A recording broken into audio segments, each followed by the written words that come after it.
Hello and welcome back to the Prison Officer Podcast. Before we get to our topic today, I just want to take a minute to thank one of our sponsors.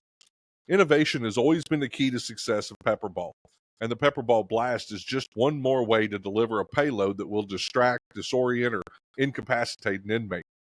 This lightweight, refillable delivery system is perfect for carrying in a holster, in your pocket, or just holding in your hand as part of a cell entry team or a CERT team. Each reloadable blast cartridge contains up to 3 projectiles worth of PAVA powder. When the quick flip safety is turned and depressed, the PAVA powder is pushed out of the tube by a 1.8 gram nitrogen cartridge. This will quickly cover the inmate and saturate the cell. Since there's no actual projectiles deployed upon firing, this is a truly non-lethal product with no impact. To learn more about Pepperball, go to www.pepperball.com or click on the show notes today for more information. Pepperball is the safer option first. Hey, welcome back, everybody. This is Mike Cantrell with the Prison Officer Podcast. Today, I've got a guest, Alisha Shoates-James.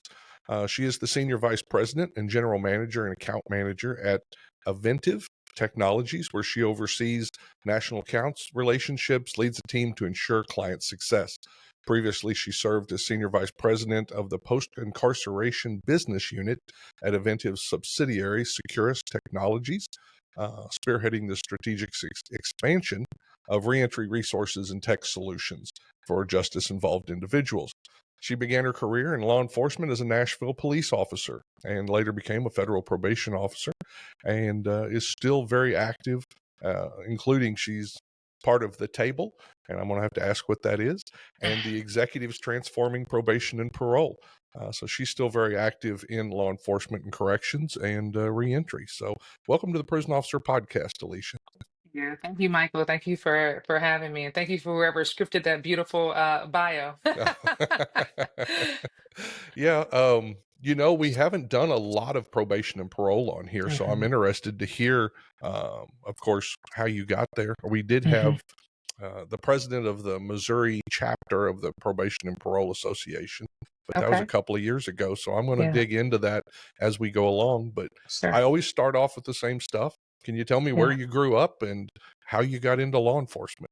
Yeah, definitely. Thank you for having me. Excited to be Hmm. here and share with your listeners. So originally from Detroit, Michigan, and always had a knack, a love for law enforcement, and the public safety, public interaction component of it, like public servant interaction component of it.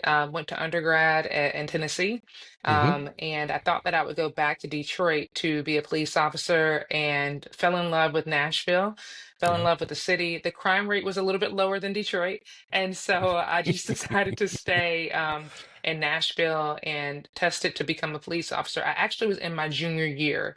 So luckily, I met my husband before testing to become a police officer, because I could tell you, junior year of college, being a cop was it was very interesting. Oh yeah. Um, but yeah, and then just stayed in Nashville thereafter. Yeah. So were there people in corrections or law enforcement in your family? Had you seen that Yes. already? Yes, I had. So my uncle, my father's brother, Hmm. was a lieutenant in the Detroit police force, and unfortunately, he lost his life in the line of duty. He was going in. He was actually just ending his shift and went into a fast food restaurant to pick up some dinner. A guy, subject dude, was robbing the establishment. My Hmm. uncle announced himself, and the assailant got a drop on my uncle, and unfortunately, he succumbed to his gunshot wounds. Wow. But he lived for a few years after being shot. But that was really, so you can imagine my parents' surprise That's powerful. when I went from wanting to be a special education teacher early in life to wanting to be a police officer. They were like, "You want to do what?" And then the family history of it. But it connected me to legacy. Again, thinking about how police officers serve the public. It was a strong sense of pride and community in Detroit. And so that connection, the connection to the community, really drove me to say, yeah, I want to serve the public in this way. That's going to be my contribution. And Hmm. that's kind of where it all started. Excellent. So when you became a law enforcement officer, and I know there's surprises. We all have those moments when we get in there and we go, "Wow, I didn't expect this." Yeah. What were some of the Yeah. things that you learned and about yourself and learned about um, the world, actually? Right. Yeah. So I had a very fortunate upbringing, lived with my siblings, my parents. And so even though I'm from Detroit, it was the more affluent parts of Detroit, right? And so Right. policing introduced me to other components of society and really the gray areas in life where people are on a straight and narrow path and get a substance use addiction or drinking or some type of critical incident that really derails them. So it Hmm. allowed me to see kind of the multiple dimensions in human behavior in society. And so when I first became a police officer, I wanted to be a homicide detective, Oh wow. and that was just the crime shows were big when I was in high school. And so I thought, man, I want to solve murders. And I visited a police precinct, the eighth precinct in Detroit, when I was like a junior in high school. Hmm. And I was like, there was closure to a case that a police officer, an investigator had worked on. And there was a victim, a family member of the victim there, and they were talking about how this detective, this investigator, allowed them to have closure. And so when I first became a police officer, I said, okay, you know what? I want to do that. I want to go out and, like close these cases and, serve my community in this way. Oh yeah. And I will tell you, like I mentioned, I was a junior in college. So by the time I graduated the police force, I'm sorry, graduated the academy, I was going into my senior year in college. And so young, 21 years old. And I remember going out to maybe my first week, and maybe it was maybe our third call of the first day, and it Hmm. was a homicide call. Oh wow. And of course, patrol in Nashville, patrol is called out, of course, first to just like assess the scene and call in a homicide unit. And I went on the scene, and like within like 5 minutes, I was like, I don't think I want to do homicide anymore. Like that. So it really surprised me because I had this buildup of years of, you know what I mean, from high Yeah. school to undergrad. And then a first week on the job and was like, yeah, I don't really want to, want to do homicide. But I knew that I had found my passion Yeah. for what I was doing in a capacity of law enforcement at that time. But I was surprised that like quickly, I was like, no, I don't want to stare at dead bodies. It was kind of, nah, it wasn't my thing. That's interesting because, you're right. The initial part of a homicide is here, and that's a whole Hmm. different thing than that closure at the end, which can be Exactly. so gratifying. Wow. Exactly. Yeah. Yeah. Yeah. So how long did you stay with the Nashville PD? 7 years. I was a Okay. national officer for 7 years. Worked patrol, worked a little bit of it in undercover investigations. I worked in background and recruiting, the training division. So I had an opportunity to move around a little bit within my Okay. in my 7 years. And then we had um, like maybe every month where we had to go out and do actual patrol work to connect us with the community still, no matter where you were, if you were in training or whatnot.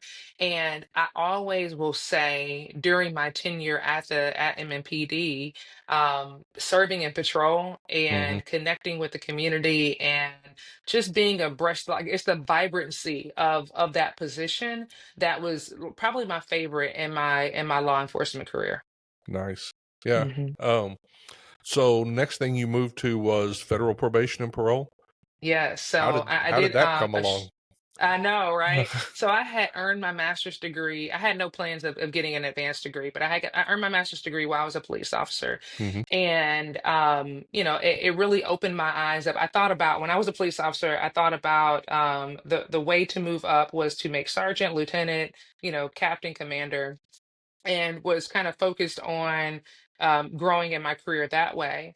And then I Right. thought about, okay, DEA, FBI, ATF, right? Like Tennessee Bureau of Investigations.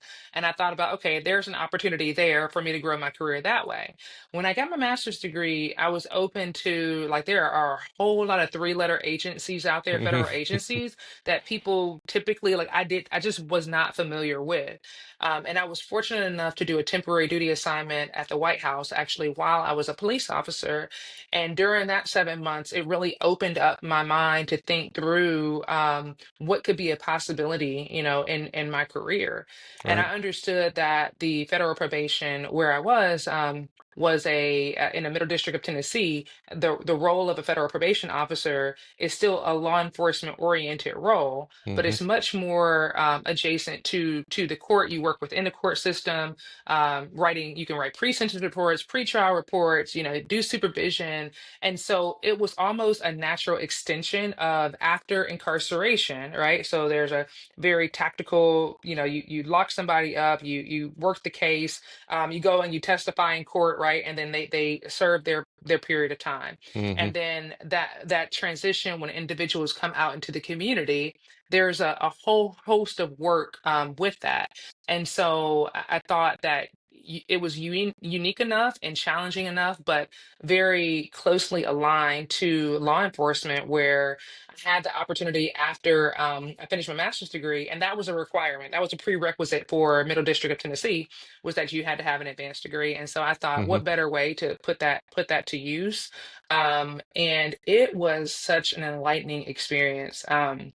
Understanding federal law and understanding the judicial system at that time, like in that season of armed career criminal, and learning different statute, how to apply sentencing guidelines to Mm-hmm. individuals who had been convicted of crimes to better inform federal judges. It just took me down a very I think a deep road with understanding criminality in a different way, right? Right. And understanding that while my previous experience as a police officer was very black and white, like if you're there disturbing the peace or you're committing a crime, then then there has to be an intervention, and I have to restore peace as a police officer.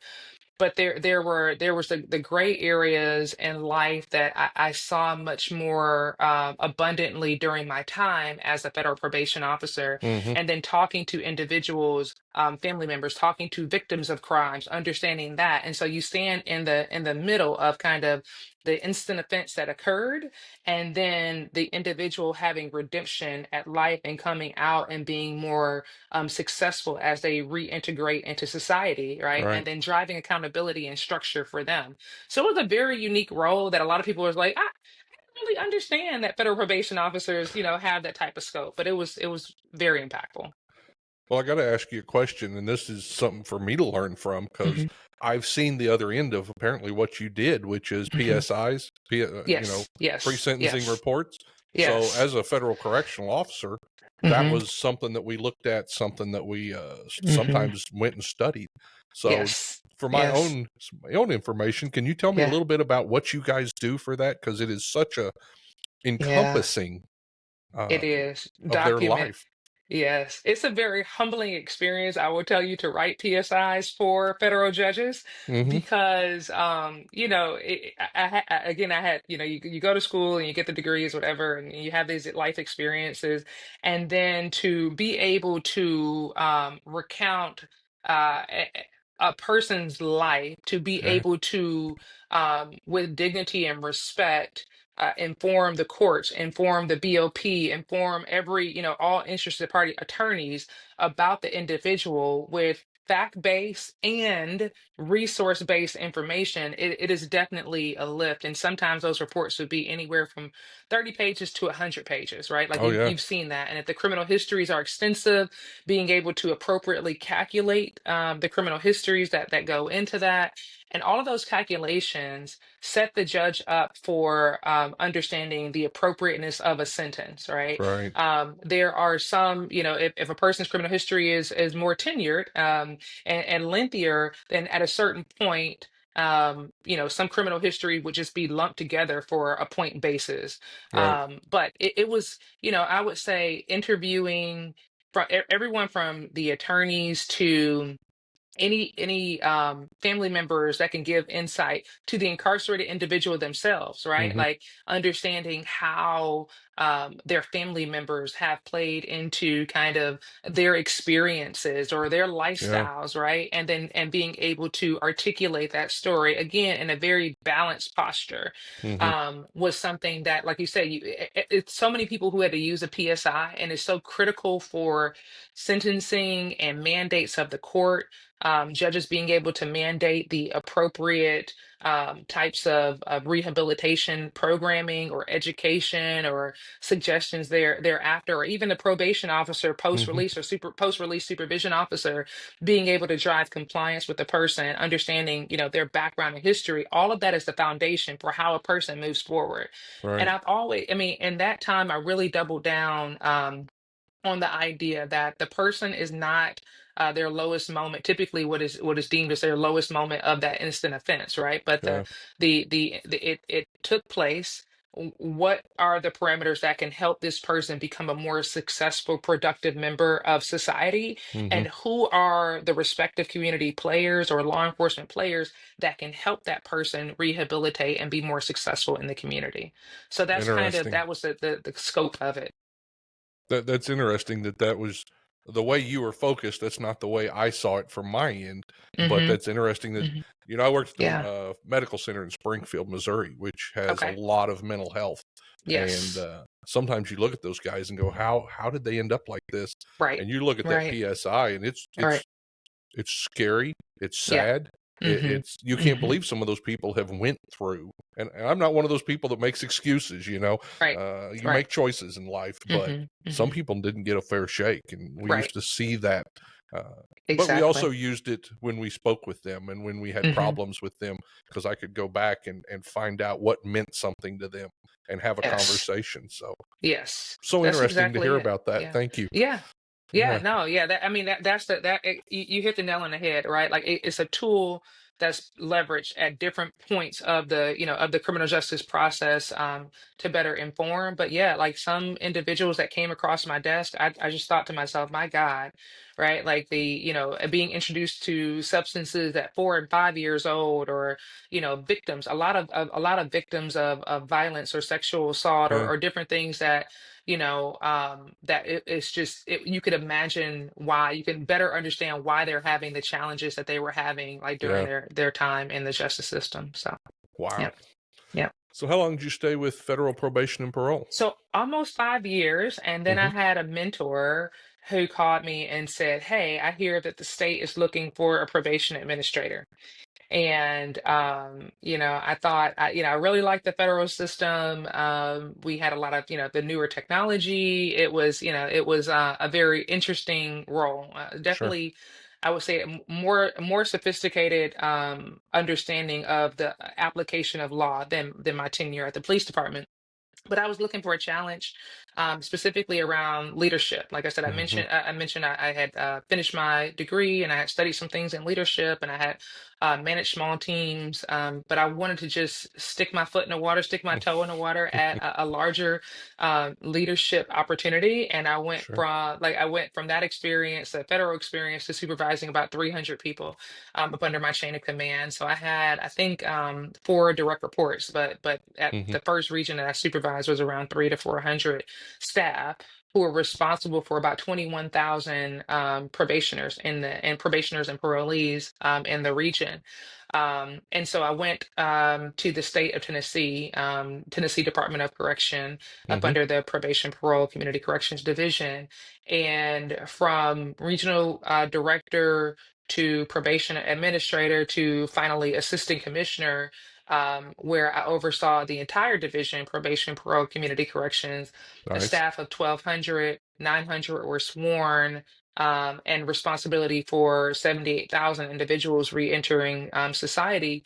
Sure. Again, it elevated the way that I thought about the application of justice post release, and really the idea of what could true rehabilitation look like, and Hmm. that balance of true rehabilitation, allowing an avenue for that, while making sure that the peace and the protection of society remained whole, right? Like we Right. had a mission to protect protect the public, right? And Hmm. and as individuals who committed these crimes re-enter society, making sure that we understand where they're living, what they're doing, if they're going to programming, if they have a job, gainful employment, coming in for drug testing.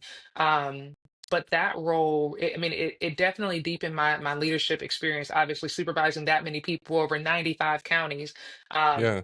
but leading 900 officers, right? Like people Hmm. who are sworn and had guns and drove marked cars or whatnot, a very different function than a police officer. Right. But the public perception around probation officers and their authority is similar, and so I had to artfully and distinctly draw that separation for the probation officers to be and parole officers to be impactful, but Hmm. understanding that our jobs were much different than traditional law enforcement, and we had a duty to the state to ensure kind of this to allow an avenue for a behavior modification for these individuals.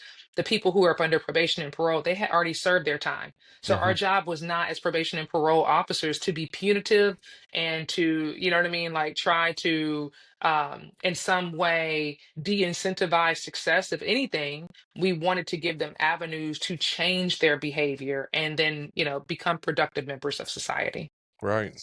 One thing I've talked about with correctional officers that I don't think gets brought out, and I think it's the same, you tell me, with probation and parole, we have more power, in one way to say it, take away somebody's freedom than Hmm. a police officer does. Yeah. Yeah. Yes. I can Yes. write a report, and I'll get 2 more years. Exactly. You can violate them and send them back, and they're going to go for Yep. 2 or 3 more years. And Yep. I don't think we look at that sometimes as the burden or the responsibility Mhm, that it is. mhm, mhm. Yeah, Yeah. that's very true. And when you think about it, like it's a tremendous responsibility, and that's why I think like the for me when I look at what at that point, looking at employees and the staff that we have around us, making sure that we had leaders that understood that we want to cultivate a culture where people respected, the power that they have, Hmm. and they're humanizing the experience. Now, listen, as much as like the old school police officer in me, right? Like I understand that, if there is an infraction that takes place and someone Hmm. needs to be held accountable, balancing that mindset and driving accountability with opening up the door and allowing an avenue for change. But Hmm. there were some people undoubtedly who did not take the help and Sure. who would not, you know what I mean? Like they did Sure. not respect the conditions of their release or their probation, and ultimately had to go back into an incarcerated setting, and it was appropriate. Right. And just like having, that's why I say, is it like correctional officers, probation officers, they're very unique positions because they may not be in that many LA, movies or whatever. It may not Hmm. be on the big screen, but they're key and critical roles for how justice is, administered in some ways Hmm. throughout the justice system. And it's an important role in society for sure. And I know corrections does, I know probation and parole does, but we also affect that person's lifelong feelings, understanding Oh yeah, about justice. And when absolutely. somebody feels like they've lost justice, because even, I Yes. mean, you've talked to them, they know that they're in there for what they did. Mm-hmm. There's no Mm-hmm. doubt about it. Yep. I accept it, and I'm going to do my time. Yes. Um, Exactly. but we can steal that from them also by treating them wrong. Right, absolutely. I work closely with obviously the incarceration, the assistant commissioner that was over operations of the incarcerated individuals. And it was always a push and pull around how do we balance what that reentry process looks like, Hmm. making sure that the probation or parole officer are going inside the institution prior to release, and making sure that we had continuity of services as they Right. release into society.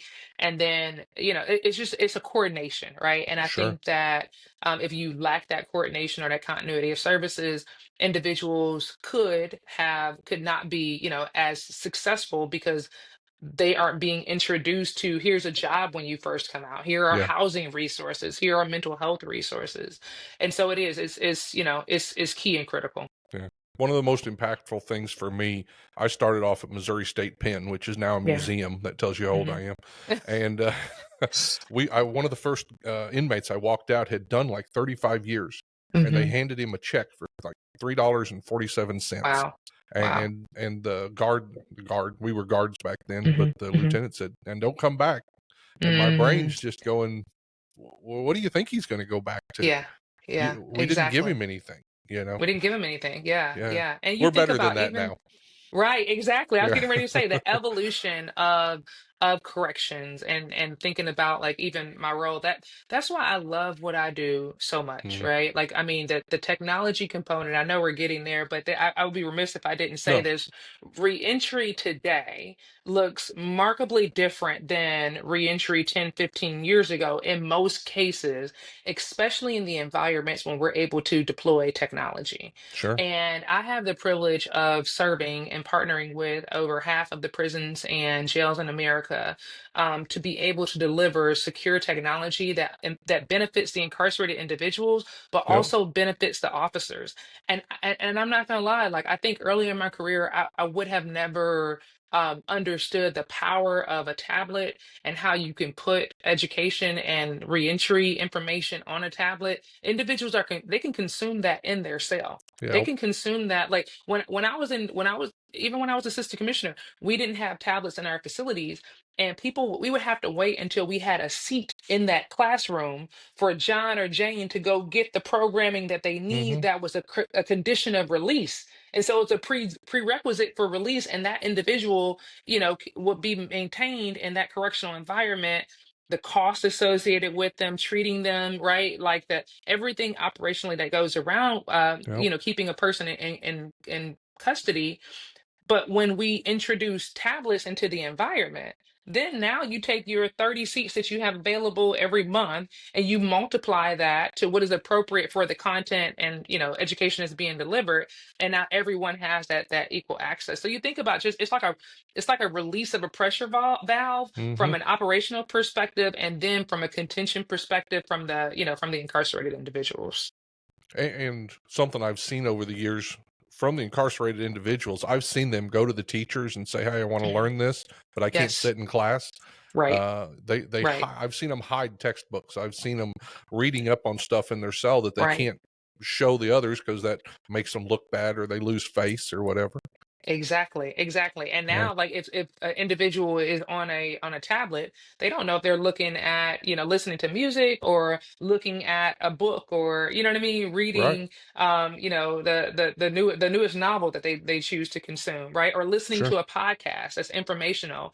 And so the idea of connectivity is for individuals, yes, to be better connected with their loved ones, right? We Mhm. want to facilitate phone calls and conversations and e-messaging and pictures of their kids because we want individuals to get out and have that connect. We want them to have a strong reintegration, right? Like Right. that's the point. Right. And I think that the evolution of correctional environments embracing that technology allows that facilitation to happen without interference, or operational, I guess, interference from administrators, right? So Mhm. we're always thinking at Adventist Secures, we're always thinking about the officer, right? Mm. How does this technology that we're introducing into the environment, how does it streamline operations for the officer? How does it Mm. make the office or the environment more safe, more productive, keeps the incarcerated individuals calm at a lower pressure point, right? Yeah. I mean, all of those things are benefits that we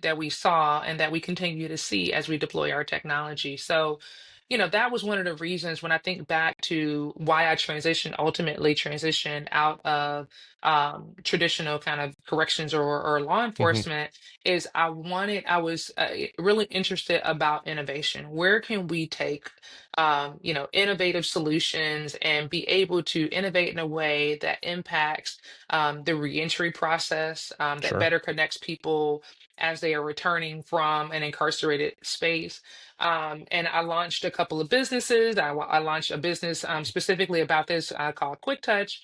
And I had a connection with Securus, and Securus said, "Look, we're really trying to do this reentry thing. We want to be able to provide connection for individuals." And I'm like, Mm-hmm. "Great," because I just, I've had all of this experience with the population that you're trying to serve. And so we connected, Securus and I connected, and I came within the organization to help kind of further the advancement of providing the reentry and rehabilitation arm of the Sure. organization. And that has just taken off. Like I have colleagues now who oversee that. I've moved into an account manager role where stand between the customer and the business, making sure that we have a balanced approach.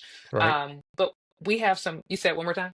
I just agreeing. Yes. Right. Yeah, yeah. Yeah. So we have wonderful people over our education system, and people who have had the experience of working in correctional environments as educators, now working to strengthen our platform. Right. So it's just, I mean, it really is people ask me all the time, like, how did you wind up, like, you're working as a patrol officer? How did you wind up in tech, right? Mm-hmm. It was that hunger for solutions, because I understand and I understood that government environment, sometimes you're so busy, like making sure that you keep the bus moving, right, and keep Right. those wheels on the bus turning, that having strong partners that can come in and say, "Hey, here's a solution that you may not be thinking of because you're doing this mission critical work, and here's how we can collaborate to make Sure. your life and your job easier."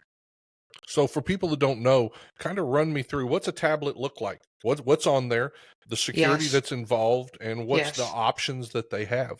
Yeah. So this is where I'm gonna have you like put up like populate an image of the tablet, Okay. right? Okay. So We could probably do that. right in the playback, we'll have the Yeah. image there. But right now, like we have undeniably the most secure technology for correctional environments, both from an officer perspective and the incarcerated Mm-hmm. individual's perspective. Our new tablet is called EvoTab, is a modular design tablet that allows individuals to consume media, education, rehabilitative services, make phone calls from their tablet. So now there's not a monopoly on the phone on the wall Mm-hmm. for individuals where they have to like clamor or fight over that phone on the wall. They have that at their fingertips. Well, let me ask you real The quick here. mhm, So I was talking the other day about these new FCC guidelines. mhm, How does that mhm. affect this? Um, Yeah. do inmates get So charged for using the tablet to talk to family? Is that go yes. over? Okay. Yes, it's just like you or I. If we, on our cell phones or our tablets, there is a cost for that, that communication. Essentially, the FCC has come in and said that the cost of a phone call or a video call is capped based on the size of the agency, right? Okay. And so, based on it, if it's a DOC or a county, there are rate caps in place. It does not limit the amount of communication. It does not limit the types of communication or material that is on the tablet. Of Mm-hmm. course, we always work with agencies to make sure that the material, music, movies, games are within the scope and policy of that agency. Right. But essentially, the agency will drive that and guide that. The FCC simply says that it's appropriate to have rate caps. And when you Mm-hmm. think about rehabilitation and you think about the need to connect individuals to their family, we support having communication Mm-hmm. has appropriate cost for incarcerated individuals. Me or you, we have to pay for our cell phone service, right? And Yep. there's a cost to that. But we agree and we support that the idea that should not be extreme costs where people are Yeah. unable to have meaningful conversations. So Yeah. we support that wholeheartedly. So on the tablets, is it like FaceTime or is it like a phone call or Right. both? So it can be either, yeah, it can Okay. it can be either or. It just depends. Every agency is different. You can imagine that, right? Like Yeah. every county is different, every DOC is different. We have devices that are mounted on the wall where there are, like just a video terminal type Hmm. device. There are agencies that will allow for the video connectivity on the tablet, or there can just be, straight phone calling on the Right. tablet. But yes, individuals can receive pictures from their loved ones. They can correspond on email. They can correspond in a text-like solution. Right. And from an operational perspective, while we appreciate and we want to facilitate those communications, we want to make sure that that's done in a way that promotes a safe and secure environment for everyone. Sure. And so we have a whole investigative suite of products that we work with agencies on to make sure that those communications are safe and secure, Sure. and safe and secure environments allow people to do their time in a way that promotes rehabilitation, right? and Yeah. and if you talk to a lot of incarcerated individuals, which I'm sure you have over your tenure, they don't want the tomfoolery either, right? Like No, they don't most they of them don't don't. want to deal, they just want to do their time, digest some rehabilitative content for the most part, work a Hmm. job, right? Get positioned to be successful post release, and then and go out in society and release. And so I think our investigative tools are tools for the officers to really drive behavioral management on the device, on incarcerated individuals' devices. All of those are tools in the tool belt for the officers to be successful while managing the population. Yeah. And kind of what I mean by that is that the officer would have his own tablet, Mm. right? So he or she would have their own tablet, and then incarcerated individuals have their own tablets. Let's just say that there are behavioral issues with specific individuals, and perhaps they need to have some type of restriction. Maybe their tablet should only be used for phone calling and messaging. And that Hmm. officer says, John Doe, the behavioral, health model, risk, needs, responsivity. We're going to make sure that we take away the music and the media. The officer then can leverage their tablet and then go in and do that behavioral modification so that Interesting. John Doe loses the privilege until they have proven themselves, appropriate to have Sure. those devices or that those services, and then they can turn them back on. So we really try to empower our agency Yeah. and our administrators to think through what's the best way to supervise the population. Sure. Mhm. And, I've seen county jails that have got 40 inmates, Yeah, and there's yeah, no way that they have the access if they want to learn something new, if they want to do yes, something. But I yes. would guess with these tablets, it's almost unlimited what they can sit there and learn. Absolutely. The really cool thing about our new Evo tab is that we have the Google Play Store on the Evo tab, Hmm. and so we can interface with third parties. Of course, the agencies would have to give us the blessing for that, but we can interface with third parties to offer reentry content that is custom. They're third parties that's custom to the communities that individuals are releasing from, right? Sure. So the jail population a lot different from the DOC population, as you know. Yep. But for your listeners, right, like that, the jail population are shorter stays, and so when you think about the importance of digesting content that's going to help for that rehabilitative, that facilitate that successful rehabilitation, it becomes important for an individual to be able to get their device and begin to download that information and consume that information as soon as they're in facility, and not wait to be placed into a class. DOCs, the Yeah. beautiful thing about the opportunity, I would say, with DOCs is that incarcerated individuals can consume education programs that are lengthier in time. So think about 2-year degrees, think Hmm. about GED training, right? So you Right. have the time there for longer facilitation and consumption of education material. So it really, Yeah. regardless if you're talking about, short stay, 21 days, or a long stay, 5 or 6 years, 10 years, the devices are used differently depending on the needs of the individuals. Well, the thing that hit my mind while you were talking about the jail there, sometimes you want to get that to them at that Hmm. moment, Yes, because that might be yes, the moment they've said, I need to make a change. Something's not going exactly. right here. And if you wait, Right. they're going to get back into that system. They get more criminally educated. There you go. So I could absolutely see the reason to get that in their hand immediately. I was just in a jail in Georgia, actually yesterday, Yeah. and I was hearing from their administrator that said when we first, like the tension in the jail before tablets was extremely high. You would walk into the day room, people are yelling, and he said when we put the tablets in there, like it just Mm, brought the tension down so significantly, and even the volume of the day rooms because people are focused on either they might be consuming music, right? Like they sure. it can be relaxation too, right? Like we understand that technology allows for the environments to be more um, conducive to rehabilitation than those without. Like there, Yeah. uses of force incidents, right? And there's no studies that directly correlate that instituting Mm, tablets drives down use of force. So this right. is anecdotal. I just want to make sure I say that for the record, but we have seen and we've heard from administrators that they have noticed that the uses of force, right, Hmm. have decreased when you introduce technology because people are occupied. Absolutely. And I can even Hmm. tell you from old school, Hmm. I worked at a prison, everybody had a TV. Hmm. You didn't want to Exactly. lose your TV. Uh-huh. So I'm Yes. absolutely sure that they don't want to lose their tablet. There you go. There Yeah. you go. And that was a Absolutely. deterrent. Yeah. Yes, Wow. absolutely. Absolutely. And like again, working with the agencies to understand how the technology can continue to further their mission, right? Hmm.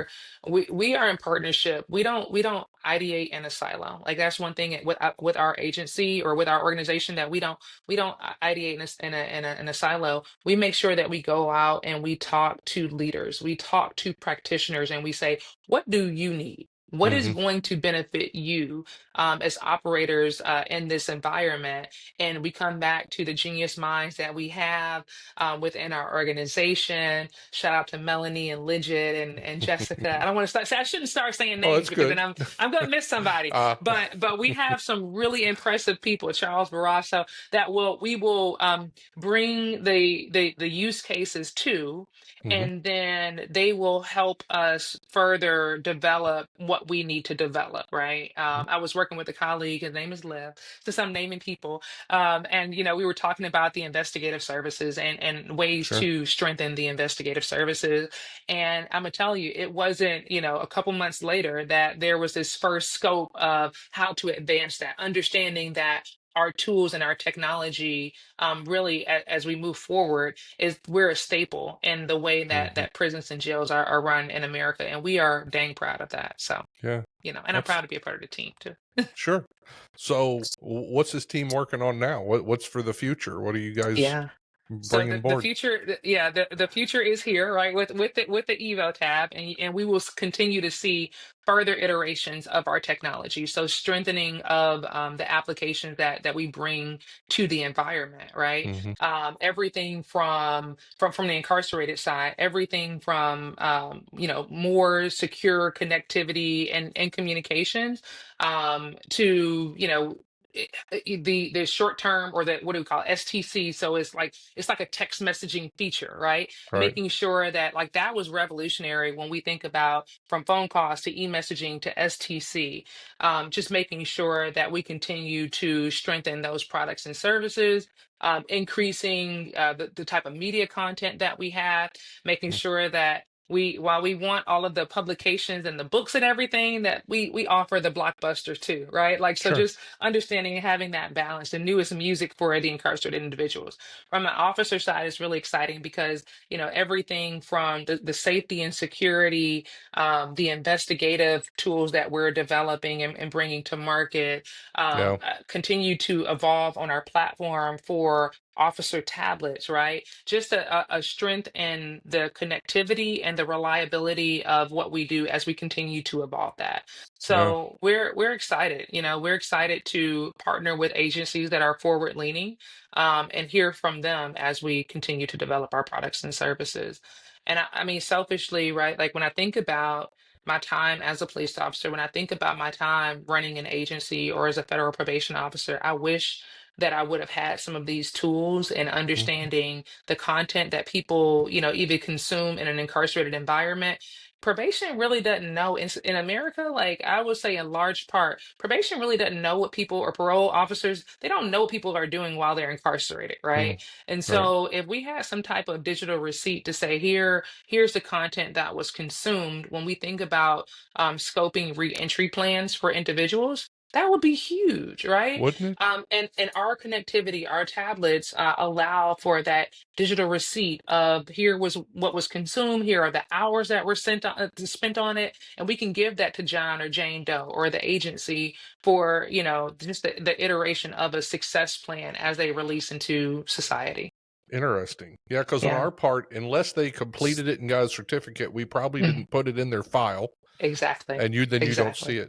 Yeah, Right. there. What Exactly. what can corrections and probation and parole do to work together better? Because Hmm. I always feel like we're separate, and Yes. we Yes. shouldn't be as much, um, Yes. because That was the we're biggest just hurdle. handing them off. Yeah. Yes. Yeah, that was the biggest hurdle. And I would say, we did everything from earlier reach-ins where you had parole officers going inside the facility, Hmm. connectivity with family members prior to John or Jane Doe getting out. And more than just a checkbox, because probation and parole officers, they would have to go and say, okay, is it a real house? Where's the address? Who else is going to be there? Mom or dad? Make sure there are no weapons in the house, but Yeah. making sure that there's connectivity with the family to say, John or Jane Doe, you want them to be successful. Tell me about other things that we Mm, should work on as almost like a collaborative team, right. for that reentry process. And then having the CO understand that any documentation, or any instances where that they should be notated in the file and then given to the parole officer. So there's Hmm. this continuity. It's very choppy. Our justice system in America is very choppy, right? Yeah. Like the police, and I can't tell you how many cases I worked in. It's just like, what happened to it? Like you just don't know. Yeah. So you have, and everybody has their role and function, but just making sure that the communication is there, that we leverage, technology, then to have that receipt. And the PSI is a great, that's a great, like you mentioned earlier, that's a Yeah. great document to kind of capture all of everything that happens before that incarceration, and then having some type of way to then capture what happens in incarceration so that individuals can be more successful, post release. That And would be. hopefully they don't return, but we know that some people will. Yeah. And then you have that record if they do have another instance.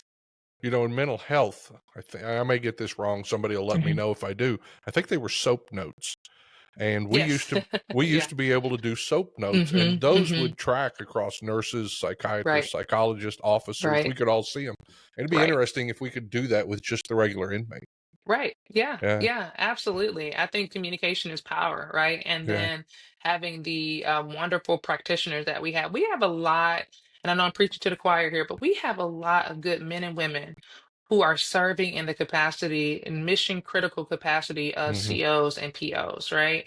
Yep. Again, like I know the police officers typically like on the LA screens, right? And the movies and everything, but man, there are a lot of people who really want to get it right and want to Yeah. help individuals. And I always appreciate meeting those COs when I go inside of a facility that gives a darn about, like, okay, I want John Doe to be successful. You can't be a knucklehead while you're in my facility, right? I'm gonna Right. hold you accountable, but I care and I want you to be successful. And Sure. so it's just always refreshing to know that we still have those men and women, and we continue to have them and recruit that type of talent across different agencies in this country. Yeah. You talked about Okay. successful, and I just put it together. This week has been one of the most interesting examples of inmate success. Hmm. Josh, is it Smith? I think it is, that was just Yes, announced as the. I know him. Do you? The deputy Yes, director of the Federal Bureau yes, of Prisons. yes, He did time and yes, came out. Apparently, from everything I've read, has done an amazing as an yeah, entrepreneur, and is yes, now going to be part of leading the Bureau of yes. Prisons. Isn't that remarkable? I Yeah. mean, the idea of second chances and people who deserve second chances, like humanizing the experience of incarceration and Hmm. reentry, and then, you know, allowing people the opportunity to be impactful, right? Like Right. Josh's story speaks exactly to that. Yeah, so he's a Tennessean, Oh, okay.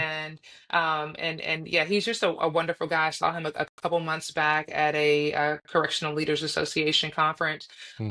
and he's doing wonderful, impactful work, impacting the lives of other people, other individuals who are just as impacted or formerly incarcerated. And so I'm super excited to see how he changes that agency and brings the agency forward, because I think lived experience gives him a different perspective. It's just It does. just like, I mean, I think of it as my way of being a former practitioner. Like that lived experience running agencies and having that law enforcement experience allows me to better inform technology. And I think that you're going to see that same correlation and the work that Josh does and the Hmm. impact that he has. So it is a wonderful day. And the fact that he has the background and he's a really great person is just Hmm. like, I just love to see it. So Yeah, yeah.